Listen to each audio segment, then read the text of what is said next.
Hello friends, welcome back to my channel. जैसा कि आपने मेरी वीडियो का आज टाइटल देखा ही होगा कि अपनी नीट एंड क्लीन हैंडराइटिंग को ब्यूटीफुल कैसे बनाएं। सबसे पहले हमें इसमें सबसे ज़्यादा ज़रूरत है ऑब्जर्वेशन की। मैं सीधे टॉपिक पे जा रही हूँ, मैं इधर उधर की कोई बात नहीं करूँगी। मैं आपको सिर्फ ये समझाना चाहती हूँ कि हम अपनी राइटिंग से रिलेटेड जितनी भी क्वेरीज़ हैं, हमारे माइंड में बहुत सारे क्वेश्चंस आते रहते हैं, स्पेशली बच्चों के, कि अब मैं क्या करूं, मेरा राइटिंग इतना अच्छा नहीं है, मेरा ऐसे है, मैं ऐसे इसको। जो बच्चे इम्प्रूव करना चाहते हैं, मैं उनकी बात बोल रही हूँ कि अब मैं इसमें कैसे इम्प्रूवमेंट करूं, कि अब मैं इसको कैसे बनाऊं। तो मैं आपको वो सारी चीज़ें आज इस वीडियो में क्लियर करने वाली हूँ कि बच्चों के माइंड में किस किस तरीके के क्वेश्चंस आते होंगे।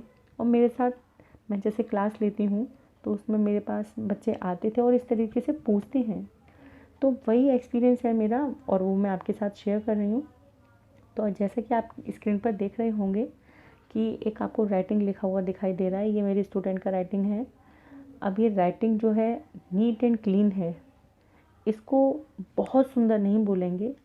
अगर हमें इसे बहुत सुंदर बनाना है तो हमें सबसे पहले इसको ऑब्ज़र्व करना होगा कि इसमें क्या क्या गलतियां हैं। गलती नहीं बोलेंगे इसको, इसको सिर्फ एक ये हैबिट है बच्चे की। अब अगर इसी हैबिट को थोड़ा सा चेंज कर देते हैं हम, तो ब्यूटीफुल हो जाएगा राइटिंग। सिर्फ इतनी सी ही बात है। अब जैसे मैंने इसकी आपको पहले मैं बताती हूँ, मैंने जो जो ऑब्ज़र्व में ये जो जितने भी बच्चे हैं जो इम्प्रूवमेंट कर सकते हैं अपने राइटिंग में और ज़्यादा, तो वो हमें क्या क्या चीज़ें ऑब्ज़र्व करनी चाहिए। आप राइटिंग से रिलेटेड बहुत सारी वीडियोस भी देखते होंगे, उसमें हर एक का राइटिंग एक सा तो होता नहीं है, तो सिर्फ ऑब्ज़र्वेशन ही होती है कि हम उसको किस तरीके से लिखते हैं और किस तरीके से करते हैं। तो चलिए हम अपने वीडियो को स्टार्ट करते हैं। सबसे पहली चीज़, इस राइटिंग में एक तो इक्वल वर्ड नहीं है। जितने भी वर्ड्स बनाए हैं, कोई छोटा है कोई बड़ा है। जितने भी दो लाइनों, जो हमारी कॉपी में 4 लाइन की इंग्लिश की जो कॉपी होती है, मैं उसकी बात कर रही हूँ कि 2 लाइन में जो हमारे स्मॉल लेटर बनाए जाते हैं उनका साइज़ 1 होना चाहिए। और जो 3 लाइन में हमारे जितने भी वर्ड्स बनाते हैं उनका साइज़ 1 होना चाहिए। अगर इस तरीके से आप लिखेंगे तो वो बहुत सुंदर अपने आप ही हो जाएगा, हमें कुछ और करने की ज़रूरत ही नहीं है। सबसे मेन चीज़ इसमें इक्वलिटी ही होती है। अच्छा, दूसरी चीज़ इसमें जो मैंने नोटिस किया है, एक इनका जो आई के ऊपर जो डॉट लगाते हैं, देखिए आपको अब समझ में आएगा। आई के ऊपर जो डॉट लगता है पूरा सर्कल बनता है इनका। सर्कल नहीं बनाना चाहिए, सिर्फ एक डॉट रखें, या और छोटा सा भी बनता है। सर्कल बनाते हैं बहुत से लोग, लेकिन वो इतना बड़ा सर्कल नहीं बनाते हैं। दूसरी चीज़, एक आर, इनका जो आर है, आर बनाने का जो तरीका है, ये बहुत ज़्यादा अजीब सा है। ये देखिए, अगर इसमें ही क्या होगा, ये हल्का सा और कर्व आ जाएगा जब हम फास्ट लिखेंगे तब, तो ये यू की तरह लगता है। क्योंकि मैंने बहुत सारे बच्चों की ये गलत मिस्टेक देखी है, ये इस तरह की मिस्टेक करते हैं। तो मेरा वही है कि आप इस तरह की मिस्टेक ना करें, इसीलिए मैं आपको समझा रही हूँ। अब जैसे देखिए, वाई की जो लाइन है, आप ये देख रहे हैं, जो वाई की लाइन है ये ऐसे जा रही है, ये ऐसे नहीं जानी चाहिए, ये ऐसे जानी चाहिए। तो बिल्कुल अपोजिट डायरेक्शन है, तो एक ये मिस्टेक है। और आप देखिए, इसमें जितनी भी वाई से रिलेटेड अब जितनी भी चीज़ें होंगी, जी, वाई, जे, इन सब में ही ये इनके जो लाइन होगी वो ऐसे स्लैंट होगी, जो कि अपोजिट डायरेक्शन में होगी। तो हमें ये मिस्टेक नहीं करनी चाहिए। अच्छा, एक चीज़ ये है कि अगर आप एच बनाते हैं तो एच में क्या होता है, इनका ये ऐसे एजेस होता है, इतना शार्प ये नहीं करना चाहिए। इसको टर्न करके, इसको ऐसे ले जाके हम ऐसे बनाते हैं। और ये भी इनका ये इधर की तरफ, लेफ़्ट की तरफ झुकी हुई है स्लैंट लाइन, इसको भी हमें या तो स्ट्रेट रखना है या तो हमें स्ट्रेट रखना है या फिर हमें राइट की तरफ, या तो हमें स्ट्रेट रखना है या हल्का हल्का सा होता है ये। तो हम इस चीज़ पर ध्यान देना चाहिए। अगर आप लोगों को ये सब लिखना नहीं आता कि हमें किस तरीके से बनानी चाहिए, मेरी आगे भी मैं वीडियोस में बताऊंगी, आप उनमें देखिएगा। नहीं तो मेरे अल्फ़ाबेट्स, हम इंग्लिश के अल्फ़ाबेट्स कैसे लिखें, मेरी स्टार्टिंग की वीडियोस में मैंने इसी चीज़ पर सबसे ज़्यादा फोकस किया है, और करना भी चाहिए, क्योंकि जब तक हमारा बेसिक क्लियर नहीं होगा हम आगे की चीज़ें नहीं कर सकते। तो हाँ, अब मैं आपको यही चीज़ें बता, एक एफ़, इनका जो एफ़ है वो बहुत छोटा सा बनाते हैं, और जबकि एफ़ तो हमारा 4 लाइन में बनता है, तो एफ़ हल्का सा इनको बड़ा बनाना चाहिए। और दूसरी चीज़ एक जो मैंने ऑब्ज़र्व की है, एक ये जो सर्कल बनाते हैं, जैसे हमारा CADG जो मेरा सिखाने का एक पैटर्न है, इस तरीके के जो पहले जैसे मैं C सिखाती हूँ, फिर उसी से रिलेटेड A हो गया या D हो गया, G हो गया, इस तरह से जो हमारे अल्फ़ाबेट्स होते हैं रिलेटेड, तो उनका जितना भी सर्कल है सबका इक्वल एक सा होना चाहिए, या तो सर्कल हो या ओवल हो। अब इनका कहीं पर बड़ा है, देखिए जैसे डी में ही बहुत डिफरेंस है, यहाँ पर बड़ा है और यहाँ पर नॉर्मल है, और यहाँ पे भी देखो बड़ा है। अब जैसे बी का है, ये बिल्कुल एक्यूरेट है, यहाँ पर ये छोटा है। तो इस तरीके की मिस्टेक नहीं करनी चाहिए हमें, तभी हमारा राइटिंग ब्यूटीफुल बन पाएगा। बस इसमें और ज़्यादा ज़रूरत नहीं है, मैं आपको अभी लिख के भी दिखाऊंगी कि हमें छोटी सी एक डेली रूटीन की थोड़ी सी 10 से 15 मिनट की एक अपनी हैबिट बनानी है, उसी से हमारा राइटिंग बहुत सुंदर बन जाएगा। अब देखिए इन्होंने जी में ये देखो सिर्फ एक डॉट के बराबर नीचे का जो हम स्लैंट कर लाइन ले जाके इसको कर्व करते हैं, कितना छोटा सा बनाया हुआ है, और यहाँ पर देखिए किस तरीके का बना है। तो ये सारी चीज़ें होती हैं, हमें ऑब्ज़र्व करनी चाहिए। एक मैं बच्चों को बार बार बोलती हूँ और आज फिर बोल रही हूँ कि हमें कभी भी डब्लू के साथ में सर्कल नहीं बनाना चाहिए।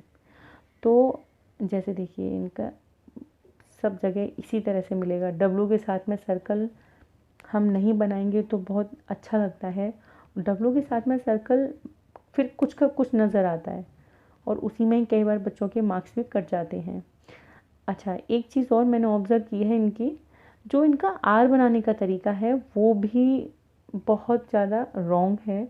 इसमें क्या होता है, जब हम अभी ये जो स्टूडेंट है, मेरे स्टूडेंट है वो 8th क्लास में है, तो अब 9th-10th में जैसे जैसे जाएंगे तो क्या होता है, स्पीड थोड़ी सी और ज़्यादा बढ़ जाती है। तो उसमें क्या होता है, ये आपका और ज़्यादा नीचे कर्व चला जाता है आर का। ये मेरा स्टूडेंट्स पर देखा हुआ है, और मैं उनको बोलती हूँ कि बेटा आप इसको पॉइंट को मत बनाया करो। मेरी स्टार्टिंग से ही यही रहता है कि जो हम इसमें ये जो डॉट आती है आपकी, वो नहीं आनी चाहिए। देखिए मैं बताती हूँ आपको किस तरीके से, ये जो हमारा ये जो एज है ये नहीं होना चाहिए। इसको अभी मैं आपको लिख के भी दिखाती हूँ कि किस तरीके से हमें करना चाहिए। चलो, अब यही सारी चीज़ें हैं, हमें ऑब्ज़र्व इस राइटिंग में इतना ही है जो थोड़ा बहुत इधर उधर है। अगर ये इतनी चीज़ें जो मैंने बताई हैं, इसको अगर ये इम्प्रूव करती हैं तो इनका राइटिंग बहुत सुंदर हो जाएगा। मैं आपको अभी दिखाती हूँ कि इनका राइटिंग किस तरीके से चेंज हो सकता है, और हमें क्या क्या प्रैक्टिस करनी चाहिए अपनी राइटिंग को ब्यूटीफुल करने के लिए। अब मैं आपको लिख कर बताती हूँ। देखिए अब इनको क्या करना होगा कि अपना राइटिंग सुंदर करने के लिए जो इनके अल्फ़ाबेट्स हैं जो थोड़े से गलत हैं, जैसे कि एफ, जी, जिनका इनको ये सर्कल बहुत बड़ा बनाती हैं, और एक है डी का इनका सर्कल बहुत बड़ा बनता है इस तरीके से, तो उसको भी इनको मीडियम बनाना होगा। क्योंकि अगर आप जैसे ACADG जो मैंने अपने अल्फ़ाबेट्स में बताया, ये सारे एक ही तरीके के हमारे लेटर हैं, तो इनका जो सर्कल होना चाहिए वो हमारा इक्वल होना चाहिए। अब देखिए सी बनाते हैं आप तो ये ऐसे, अगर आप डी बनाएंगे तो इसी का ही सेम आएगा, और ये ऐसे जी का ये इस तरीके से। तो हमारी जो इक्वलिटी होती है, ये हमारा लिखने का तरीका बिल्कुल इक्वल होना चाहिए। अब बच्चे कहते हैं अरे मम्मा मैं तो बहुत बोर हो गया, तो उसका एक सबसे सिंपल सबसे अच्छा हमारा एक तरीका है जो कि मैंने बच्चों के ऊपर आजमाया भी हुआ है, कि अगर आप खाली जब भी बैठे हो, आप टीवी देख रहे हो या कई बार बच्चे ऐसी पेन पेपर वगैरह चलाते रहते हैं, तो उसमें कुछ नहीं करना है, आपको सिर्फ एक से सर्कल बनाने की प्रैक्टिस करनी है कि हमारा हाथ एक से सर्कल पे चले बने, हमारे हाथ से इक्वल सर्कल बने। ये ध्यान रखना, ये बिल्कुल इक्वल बनने चाहिए। अगर हम लाइनें खींच रहे हैं तो हमारी लाइनें भी एकदम स्ट्रेट आनी चाहिए और इक्वल आनी चाहिए, ना तो छोटी होनी चाहिए ना ही बड़ी होनी चाहिए। तो जब आप बेसिक, अब जैसे आपने कहीं देखा होगा कि राइटिंग की हम प्रैक्टिस करने के लिए जाते हैं, तो वहां पर क्या होता है कि क्या कहते हैं, जो हमारी राइटिंग है उसमें आपको सर्कल बनाने सिखाएंगे, स्लैंट लाइन सिखाएंगे, तो उसमें ये हमारी बेसिक चीजें होती हैं और हम इसी पे ही ध्यान नहीं देते हैं। तो अगर आप, ये मेरा 100% ये प्रूफ हुआ है कि अगर आप इस तरीके से प्रैक्टिस करेंगे तो आपका राइटिंग में 100% इम्प्रूवमेंट होगा। और एक जैसे कहते हैं ना, छोटी सी सीढ़ी चढ़ते हुए हम चलते चले जाते, तो वो कब ब्यूटीफुल में चेंज हो जाएगा पता ही नहीं चलेगा आपको। तो फिर आप जब अपने नेक्स्ट स्टैंडर्ड की कॉपी देखेंगे या हम कोई प्रोजेक्ट बनाते हैं, मेनली कॉपी में तो आप फटाफट लिखते चले जाते हैं, कई बार ऐसा होता है प्रोजेक्ट में हम बहुत सुंदर लिखते हैं, तो वहां पर हमारा राइटिंग क्यों होता है अच्छा, क्योंकि हम वहां पर ध्यान से लिखते हैं।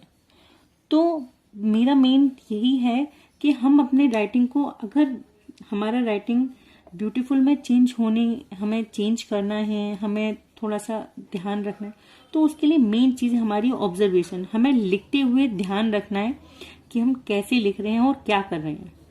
तो इसीलिए मैं आपसे बस यही कहूंगी कि आप अपने राइटिंग को जब चेंज करना है आपको, तो आप उसके लिए यही प्रैक्टिस करें कि अगर आपको जब भी आप खाली बैठे हों, कोई न्यूज़पेपर लीजिए, कोई भी खाली पेन पेपर कुछ भी हो आपके पास, बस आपको इक्वल जितनी भी चीजें बनानी है आपको इक्वल बनानी है।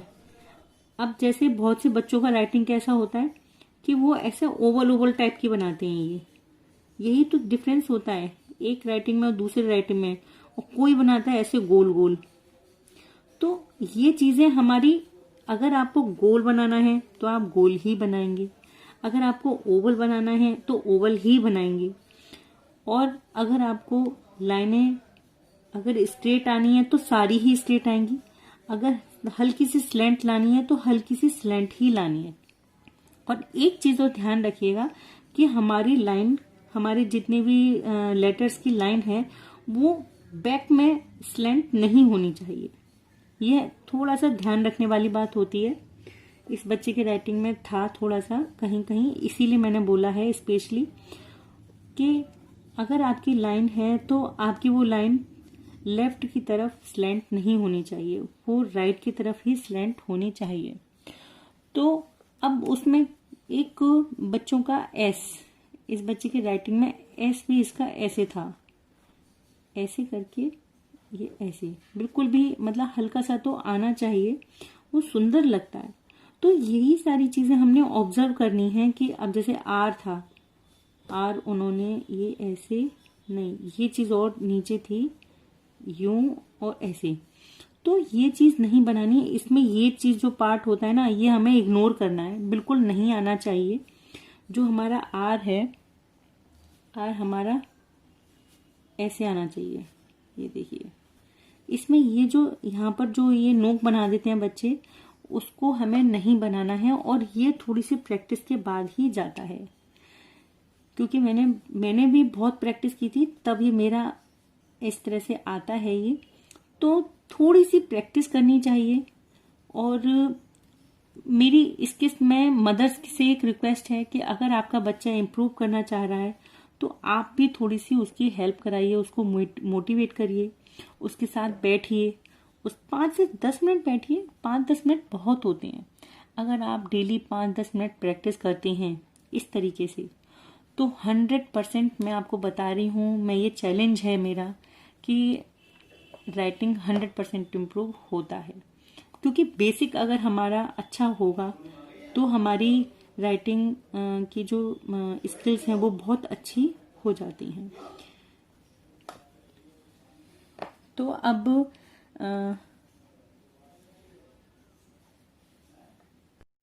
जैसा कि अब आपने देखा ही होगा कि मैंने किस तरीके से राइटिंग इम्प्रूव करना बताया।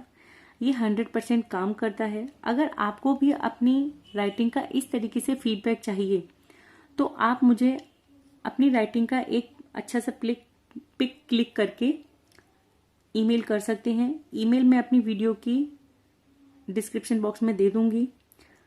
आप मेरे चैनल पे अगर नए हैं तो मेरे चैनल को सब्सक्राइब करें, मेरी वीडियो को ज़्यादा से ज़्यादा शेयर करें ताकि और लोगों की भी हेल्प हो सके। Thank you.